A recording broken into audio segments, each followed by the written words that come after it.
AdSense account में bank account link कैसे करें। दोस्तों, अगर आपका गूगल एडसेंस का अप्रूवल मिल चुका है और अभी आप चाहते हैं एडसेंस अकाउंट में बैंक अकाउंट लिंक करना, तो आप बहुत ही आसानी से कर सकते हैं। दोस्तों, अगर आप गूगल एडसेंस पहली बार यूज कर रहे हैं तो आपको थोड़ी सी दिक्कत होती है, क्योंकि आपको पता नहीं होता है कि एडसेंस अकाउंट में बैंक अकाउंट लिंक कैसे करें। तो आज की इस वीडियो को पूरा देखें, क्योंकि आज की इस वीडियो में आपको बताएंगे एडसेंस अकाउंट में बैंक अकाउंट लिंक कैसे करें। तो दोस्तों, जैसा कि आप स्क्रीन पर देख पा रहे होंगे, यहाँ पर मैंने गूगल एडसेंस को ओपन किया हुआ है और यहाँ पर अगर मैं बैंक अकाउंट को ऐड करना चाहता हूँ पेमेंट के लिए, तो यहाँ पर देखेंगे यहाँ पर पेमेंट का ऑप्शन दिया हुआ है। तो आपको यहाँ पर पेमेंट पर क्लिक करना है और यहाँ पर देखेंगे यहाँ पर पेमेंट इन्फो का ऑप्शन दिया हुआ है। तो आपको क्या करना है, पेमेंट इन्फो पर क्लिक कर देना है। तो अब आपको क्या करना है, आप यहाँ पर अगर आप देखेंगे तो यहाँ पर मैंने पहले से पेमेंट मेथड ऐड किया हुआ है। तो आपको क्या करना है, यहाँ पर मैनेज पेमेंट मेथड पर क्लिक कर देना है। जैसे ही क्लिक करेंगे आप देख सकते हैं कुछ इस तरह का इंटरफेस शो होता है और यहाँ पर bank transfer to bank account यहाँ पर लिखा हुआ है। तो इस अकाउंट में मैं पेमेंट लेना चाहता हूँ और इसी बैंक अकाउंट को मैंने यहाँ पर ऐड किया हुआ है। तो इसी तरह से आपको भी क्या करना है, गूगल एडसेंस में अपने बैंक अकाउंट को ऐड कर देना है या फिर लिंक कर देना है। क्योंकि अगर आप ऐड नहीं करेंगे गूगल एडसेंस को अकाउंट से, तो आपका पेमेंट आपके बैंक खाते में नहीं आएगा। कि ऐड पेमेंट मेथड दिया हुआ है, तो आपको कुछ इस तरह से दिखेगा। तो आपको यहाँ पर क्लिक करना होता है।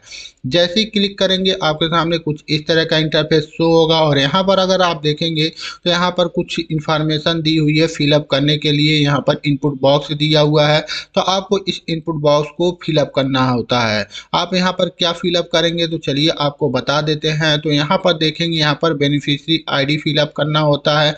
तो आपको बता दें बेनिफिशियरी आईडी जो है ऑप्शनल है, तो आप इसको ब्लैंक छोड़ सकते हैं। आप यहाँ पर कुछ भी फिलअप नहीं करेंगे। उसके बाद आप देखिए यहाँ पर लिखा हुआ नेम ऑन बैंक अकाउंट, तो आपका नेम लिखना। तो यहाँ पर भी आपको अपना ही नेम लिखना है। जैसे अगर आपके नेम से एडसेंस अकाउंट है तो आप यहाँ पर अपना नेम लिख देंगे। उसके बाद देखिए यहाँ पर बैंक का नेम लिखना है। बैंक का नेम कौन सा लिखेंगे, तो जिस अकाउंट में आप पैसा लेना चाहते हैं उस बैंक अकाउंट का नाम आप यहाँ पर लिख देंगे। जैसे आपका यूनियन बैंक का अकाउंट है तो आप यूनियन बैंक का आप नाम यहाँ पर लिख देंगे। अगर आपका एसबीआई का बैंक है तो आप स्टेट बैंक ऑफ इंडिया यहाँ पर बैंक नेम में लिख देंगे।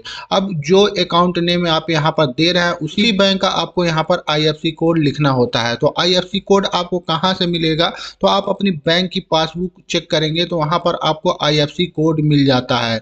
उसके बाद देखिए यहाँ पर स्विफ्ट बीआईसी कोड भी इंटर करना होता है। तो लोगों को सबसे ज़्यादा दिक्कत यहीं पर आती है, क्योंकि स्विफ्ट कोड लोगों को मिलता नहीं है। तो स्विफ्ट कोड कहाँ से मिलेगा, बता दें। स्विफ्ट कोड जो होता है सभी बैंक का अवेलेबल नहीं होता। जो हेड ब्रांच बैंक होता है उसी बैंक का स्विफ्ट कोड होता है। ऐसे में अगर आप लोकल बैंक से स्विफ्ट कोड मांगेंगे तो उनके पास स्विफ्ट कोड नहीं होता। तो आप स्विफ्ट कोड कहाँ से ले सकते हैं, तो आपका जो बैंक अकाउंट है आप उस बैंक में जाएं और वहाँ के मैनेजर से या किसी भी कर्मचारी से जो वहाँ पर काम करता है उससे बोलें कि मैं विदेश से पैसा मंगाना है, इसलिए मुझे स्विफ्ट कोड चाहिए। कर्मचारी क्या करेगा, अपने हेड ब्रांच का जो स्विफ्ट कोड है आपको दे देगा। तो सबसे बेस्ट तरीका यही है स्विफ्ट कोड पाने का। और आपको बता दें आप ऑनलाइन भी स्विफ्ट कोड निकाल सकते हैं। आप यहाँ पर गूगल क्रोम ब्राउजर में आएंगे तो यहाँ पर आप टाइप करेंगे स्विफ्ट कोड। तो देखिए यहाँ पर स्विफ्ट कोड फाइंडर नाम की एक वेबसाइट आ चुकी है। जैसे ही क्लिक करेंगे तो यहाँ पर आपको कुछ डिटेल्स फिलअप करनी होती है। जैसे यहाँ पर आपको कंट्री की लिखना है, तो आपका जो भी कंट्री है आप यहाँ पर लिख दीजिए। उसके बाद देखिए यहाँ पर बैंक सिलेक्ट करना है। मान लीजिए स्टेट बैंक ऑफ इंडिया का आपका बैंक है तो आप यहाँ पर लिखेंगे स्टेट बैंक ऑफ इंडिया। उसके बाद देखिए यहाँ पर सिटी से लिखना होता है, तो सिटी आपका जो भी आप यहाँ पर लिख देंगे। मान लीजिए दिल्ली है तो आप यहाँ पर दिल्ली लिखेंगे। जो भी आपका सिटी आप यहाँ पर लिख देंगे। उसके बाद देखिए यहाँ पर सिलेक्ट स्विफ्ट कोड लिखना, तो यहाँ पर आपको बहुत सारे स्विफ्ट कोड दिख रहा है। आप यहाँ पर क्लिक करेंगे तो देखिए यहाँ पर आपको डिटेल्स शो हो रहा है, स्विफ्ट कोड इतना, बैंक नेम इतना, address Delhi.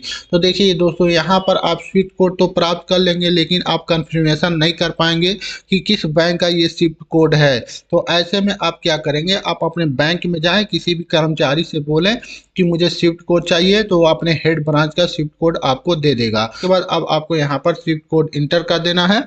Swift code inter करने के बाद देखिए यहाँ पर अकाउंट नंबर इंटर करना, तो आप अपनी बैंक की पासबुक को ओपन करें, वहां से आपको यहाँ पर अकाउंट नंबर लिख देना है। उसके बाद दोबारा से सेम अकाउंट नंबर आपको यहाँ पर लिख देना है।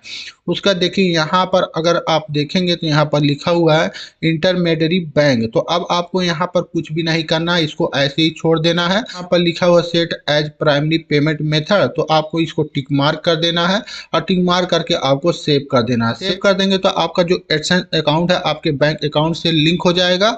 उसके बाद जब भी आपका गूगल एडसेंस में $100 हो जाएगा और पेमेंट का जब टाइम आएगा तो आपके गूगल एडसेंस की तरफ से आपके बैंक अकाउंट में पेमेंट भेज दिया जाएगा। तो इस तरह से आप गूगल एडसेंस में बैंक अकाउंट को लिंक कर सकते हैं। तो दोस्तों आज की वीडियो में बस इतना ही, मिलते हैं नेक्स्ट वीडियो में। Thank you for watching.